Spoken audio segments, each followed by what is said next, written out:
Good afternoon, everyone. After lunch session, thank you to everyone from Symbios for asking me to come. My name is Prim Achan. I'm an orthopaedic surgeon who's based at Barts Health with an interest in trauma as well as hip and knee surgery.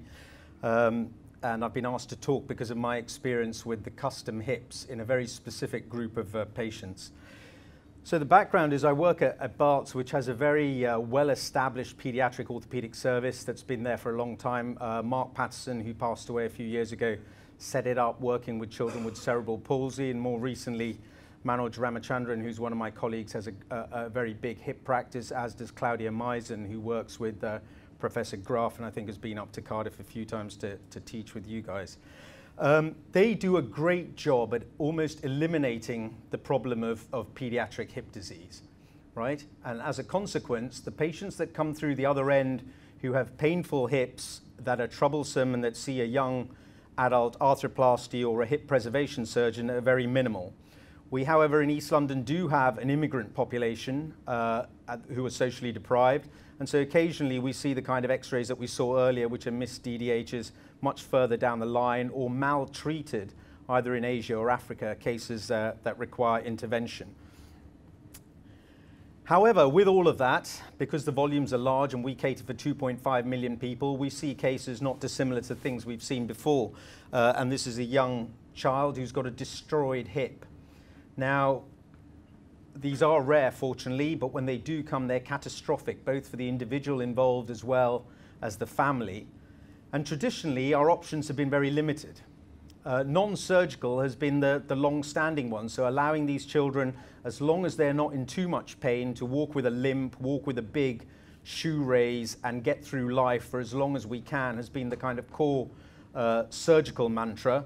Fusion, fortunately, I mean, I don't know anybody that's doing fusions, but there are a significant number of us who are taking down fusions because of the secondary problems with either lumbar spine, lower back problems, or problems with the other hip. And excision arthroplasty, apart from what we're seeing again in East London, which is multi-resistant TB, isn't really an operation of choice. Joint replacement is something that's generally been scorned because of the longevity of the implant. And I've put dysplasia surgery there. I'm really talking about osteotomies and joint preservation surgery.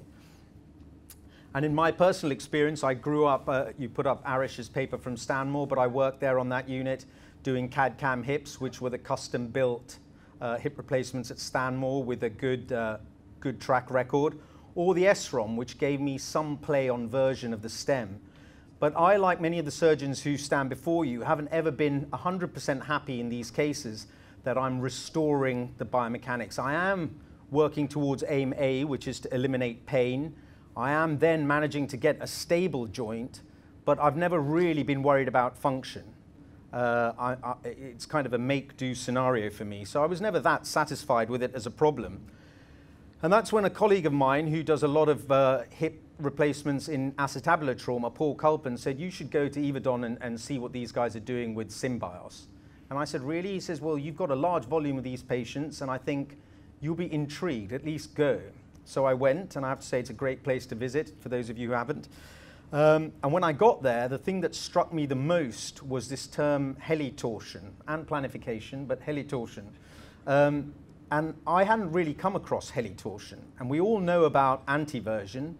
And anteversion, just to remind those, because sometimes we can get confused as to what the definition is, but it really is the center of the femoral head and the angle that makes with the posterior condylar axis at the knee, right? So it isn't relative to the calcar or what you see in your surgical wound. And it's kind of become second nature to a lot of surgeons, whether you use a hard hinge approach or whether you use a posterior approach, as to what position your assistant is holding the leg in as to how you judge the version of your stem, right? So if you're a posterior approach guy, you're looking at whether he's holding it straight up or 15 degrees before you put your stem in. If you're a hard hinge guy, the foot's in a bag, but they've got it between their legs and you're judging it off that. And that's become second nature to us because in most cases it correlates with the calcar, all right? Helitorsion is something slightly different. It's when you're looking at the longest longitudinal axis at the metaphysis of the femur. So you make your neck cut, almost think of it in that intertrochanteric plane, and then you're measuring the longest line that sits there. And usually that rounds off at the calcar and you're lining up a very straight anatomic geometric stem in line with that plane. All right, and that's what I'd always been doing, and in most of my patients it worked, except most notably in this group of dysplastic patients. And then I started thinking about it, and I was seeing all of these scenarios. For the younger ones amongst you who are still doing trauma, the great example is where you're thinking of your femoral nails, right? You're trying to get your cephalomedullary device with your neck screw going straight up the middle. But sometimes you find you're having to go very, very posterior in your entry point in order to get the nail down the diaphysis. So the proximal femur, the diaphysis, and the distal femur don't necessarily always sit in a line. And where this was coming to haunt me in my reconstructive surgery was in the SROM. The SROM is designed like a nail. You've got to get it straight and it will give you version off that. But very occasionally I was having to blow out the posterior wall in order to get my straight stem down there. But it wasn't just as simple as that. People have alluded to these variations, and I think, James, your last question was this whole concept of moving from what we think of as offset on a plain AP film versus what the CT is showing us, which is that the offset may not be abnormal or as abnormal. It really is a rotational thing, and that isn't pure rotation of the whole femur, because the femoral trochlea is still, and the patella is still pointing straight forward to enable gait. So what you end up seeing actually is a slightly more complicated bit of anatomy proximally that can fit any one of these patterns, where the greater trochanter is growing independent of the neck and the head, which again is independent because of the growth plate from the diaphysis and the distal femur, which is going to determine your ideal leg movement. I haven't included the foot rotation, but that also is going to play a part in it, the more athletic your patient wants to be. And that's why Symbios kind of piqued my interest. And suddenly I was using the software, and the thing that struck me the most, and I think we haven't touched on it as much as I would like you guys to get a feel, is around this helitorsion. Suddenly what I was seeing is that in all of the plans, and this is the very dated, this is from the original paper that describes helitorsion as a concept, but you see that your femoral neck is actually retroverted on the metaphysis. Now, is that a one-off because we've done that? You'd be surprised. So we got my first plans together, and you can see here, everyone's been focusing on the AP film, but I think if any of you guys get to play with the stems behind you, what is most striking is that lateral picture, where the stem curves back to allow for that helitorsion in the proximal femur, and then the neck shoots off from where that ends off. It doesn't make as much sense until you start to see it, and then it's relevant and I think crucial in some of the early mistakes you can make in surgery, because you're so used to looking at the metaphysis and imagining where your neck should sit, and you almost want to cover the neck up and just imagine where the body of the metaphysis sits, and it'll be much more familiar to you, and the neck is going to come off retroverted relative to that.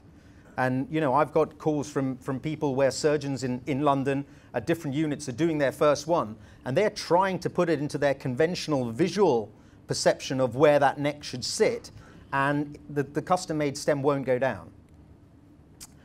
So as I started to get more HipPLANs, you still get conventional ones. So look at the one on the top right. You can see that the helitorsion still gives you antiversion relative to that, as there's almost none. But in my dysplastic cases, I was seeing more and more of quite dramatic retroversion on the metaphysis of the neck. This is another case, and you can see it was starting to become a very consistent pattern, and those of you who use them, even in the more adult cases, you will still start to notice that there's a significant number of these that follow that pattern. I'll whiz through these because these are just examples, but here you can see again, the AP is less dramatic, but on the lateral you can see how much bend is built into the stem to allow that neck to shoot off in the right direction.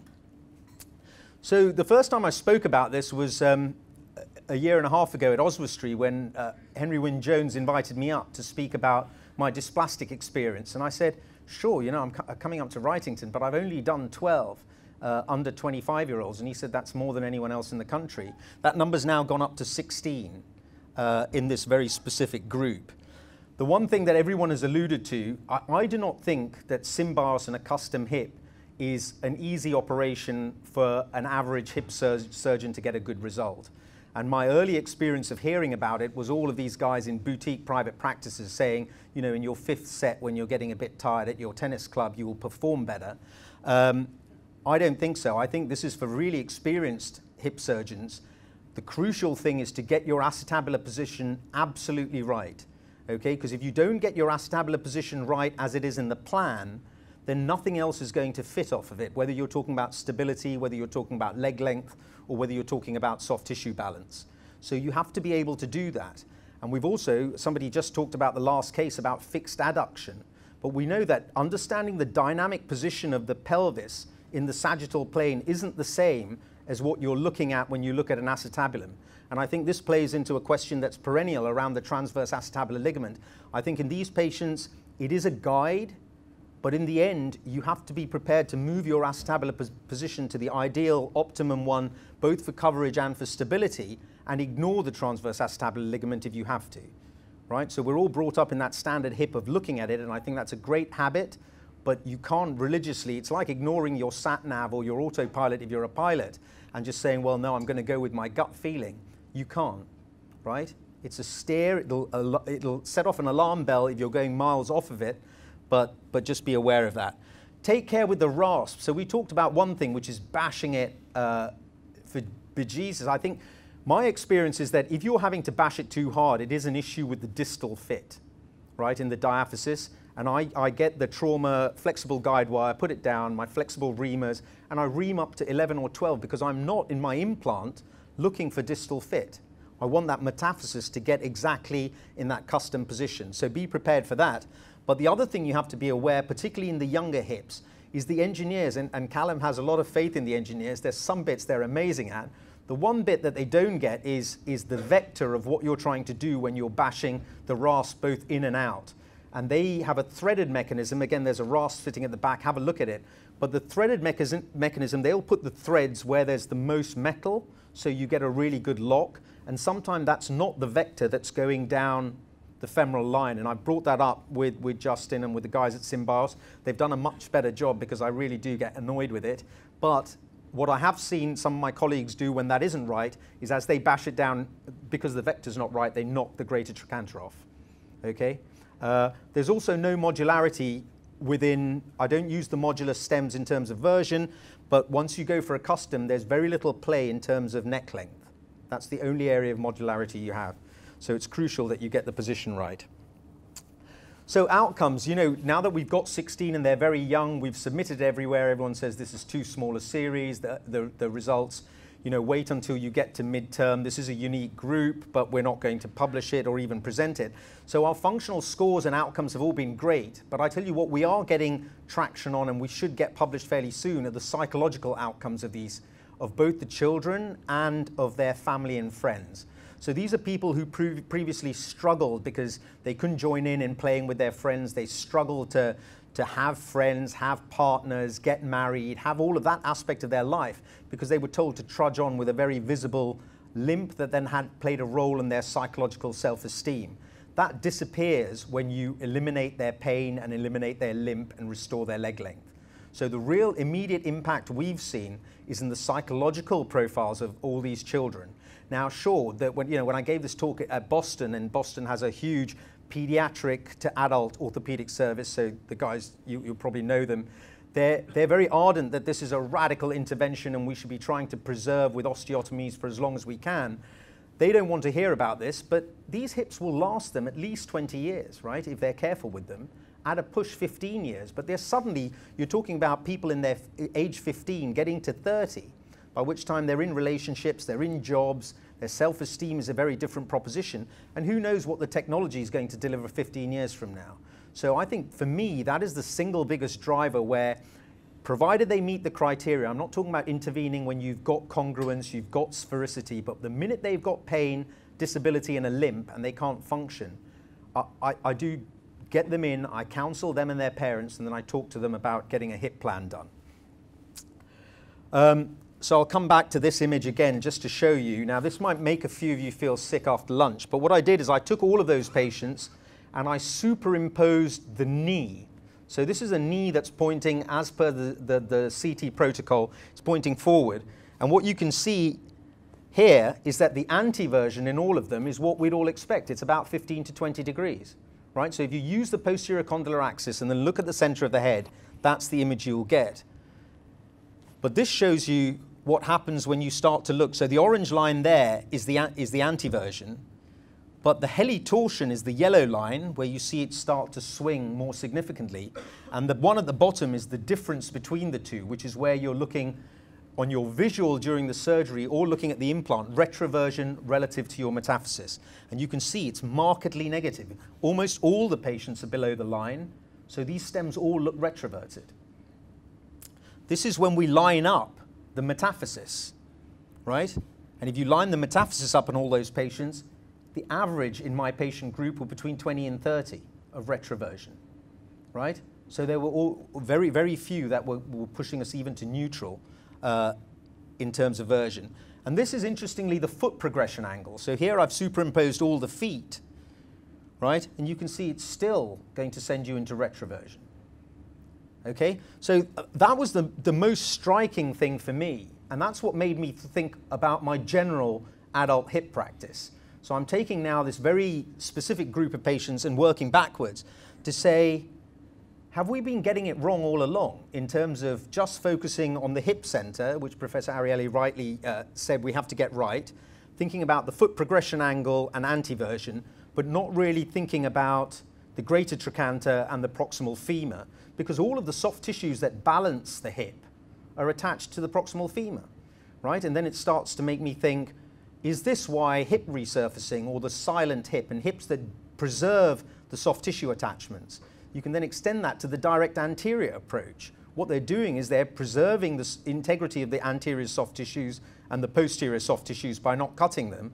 But the minute we, whether it be a hard hinge or a posterior approach, we resect them, then in our repair, we're trying to modify that, right?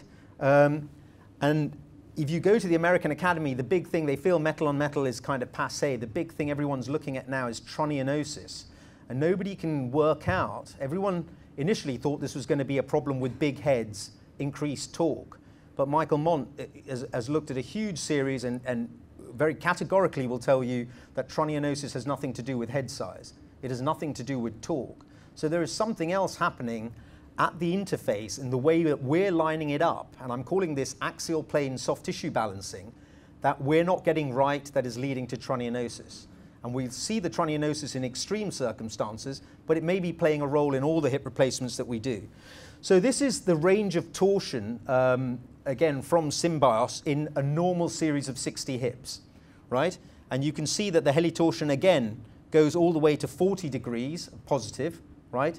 So that will be showing a discrepancy with anteversion, but also to minus 20. Now, I asked them for a series that was much bigger. So this is under 25-year-olds, the 50 cases that they've got on their database, of which 16 are mine. And here we got them to plot the same thing. Again, look, anteversion is the same. We'd all be foolishly secure as we're doing the surgery to think this is all 15 to 20 degrees of anteversion. But when you look at the helitorsion, you see that it's really quite marked in this group, even compared to that image on normal adults when you look at the 60. And the discrepancy when you get to this section, which is the difference between the helitorsion and the anteversion of the neck, you see it really is quite marked. Now, what I thought then is there some way of identifying which patients are going to be more at risk of this? Is this the patients who develop hip disease when they're younger? So we stratified this according to age. We couldn't put anything on it. Was it the type of surgery? So we've talked about derotation osteotomies and surgery opening the capsule. Does this have an impact on the blood supply to affect growth? Again, I couldn't get any kind of pattern that fitted between this cohort of patients who'd had surgery prior to this or who hadn't. The other thing that we see with slipped upper femoral epiphysis or Blount's is whether this was a BMI or weight-related issue. Again, it didn't seem to correlate with that either. It seems to be very erratic. But just sticking with that, when I looked into it a bit further to see, can we understand anything around the impact on growth by our interventions of one sort or another in the young pediatric hip? Again, all the studies have been done looking at varus and valgus of the neck.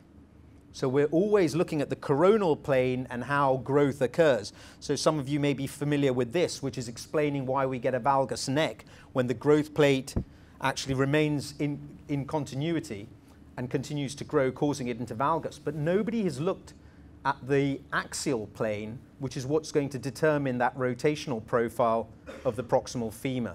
And this is something that we want to try and find a way which we can model, possibly initially in an animal, but then later in an adult.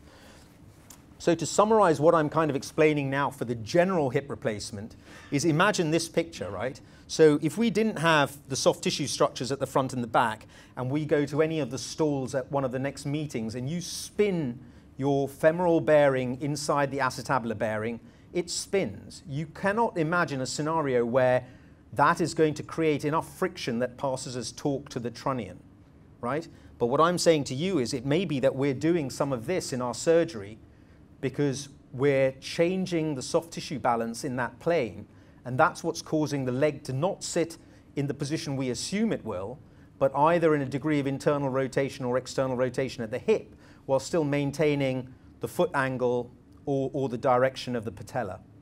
Okay, and I think that will cause variations, and we've tried to get some funding. You know, last time I stood here and said we're on the brink of it, and then Gordon Blunn, who was helping us with that, has just moved to Southampton. So it could well be that we're going to try this with some 3D reprints using the bony anatomy first and just a pressure transducer to prove the point before we can get funding to run it properly. So the question I'd kind of pose to you is, does the soft tissue balancing of the hip in the axial plane play a role in determining torque at the trunnion head-neck interface? And I think the honest answer is we don't know. This is just a quick run-through of some of the cases that I've done to show you. Again, AP doesn't look as dramatic, but there you can see how it curves forward and the neck is retroverted. This is a case that was done. So this is the case I think we were talking about. I said I'd talk about a revision. So this was done by a colleague who thought they could just get the hip center down. So that's a Karai stem that they did, put it in, and the patient dislocated. And he was worried that he'd got it in a reasonably good anteversion, but when we ran the plan, we showed that this patient had a lot of femoral torque. So we were able to run the HipPLAN and the CT in the presence of an implant, and then get a custom-made implant made. And this guy's doing very well. This is a case of a slipped femoral epiphysis. You can already see that there's some sclerosis in the acetabular side that may be representative of penetration at the time, but very quickly he went to this position, and then this once the metalwork was out. Did that for him. Thank you very much.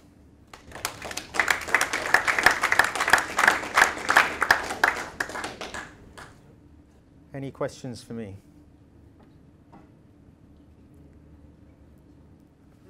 I know. You changed the cup as well, didn't you? I did, yeah. Was that because the femur's intimately related to the cup, or? I just wasn't as happy with the cup. So again, you kind of get the custom broach and you hit that in. One of the things that people have been talking about in these cases, I'm veering away slightly, but I will come back, is how with a cemented implant, if you go with a smaller implant, you can change the version, right? The one thing that you can't do is do that with your broach and your trial, right? Because the broach and trial are working very much as an uncemented construct. And so when you come to assessing your version of your stem, you really are doing it for the first time once the cement is in, if you're going to change it, right?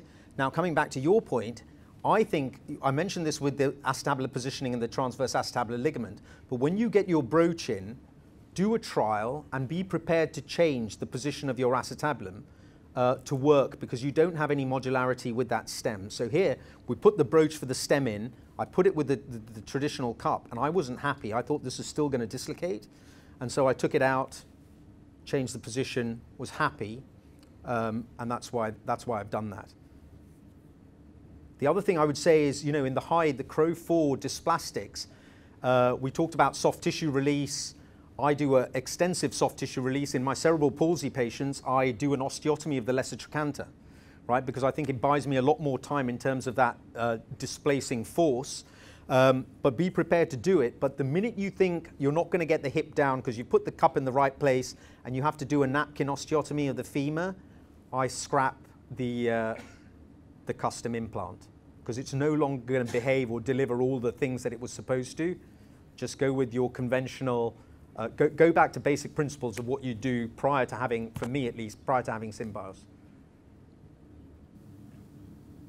Any other questions? In this case, how do you address the anti-version? Because I do the osteotomy, I can change the version.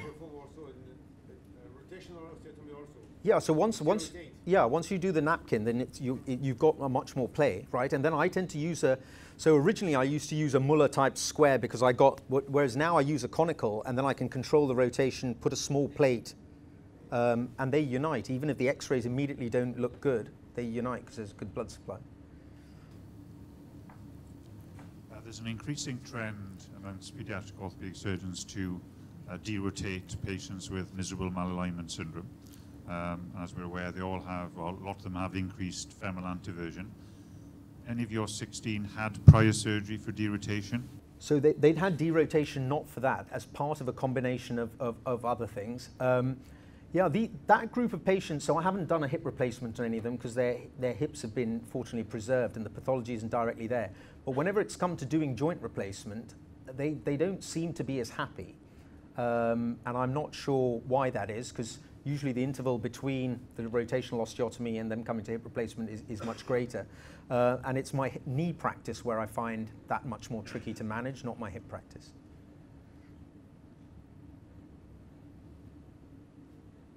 James? So if you were designing a new off-the-shelf hip replacement, it wouldn't be a single in-plane device like the Karai. It would have a 10 to 15 degrees retroverted neck. Which is what SynBios makes. So they're off the shelf. You know, so I'm a clinical director with an immense financial pressure on me. So we're constantly having to change the type of implants and which company we use. So we're on our third iteration. So for our standard hip and knee replacements, we're still contract bound to not use that. But I think if you look at the anatomical data of anyone that, when you get that HipPLAN, and you know, Callum's very lucky, he's got 50, right? Even though he didn't operate on all of them, you've got all these HipPLANs. If you look at them, that is the most striking thing for me as a bog standard hip surgeon, saying, wow, I did not realize that the neck was so consistently retroverted on my metaphyseal cut, because it's just beaten into us, both the 15 to 20 degrees of anteversion on the femur, but also the concept that it's related to the posterior condylar axis. Okay? Great. Thank you very much for a very interesting talk.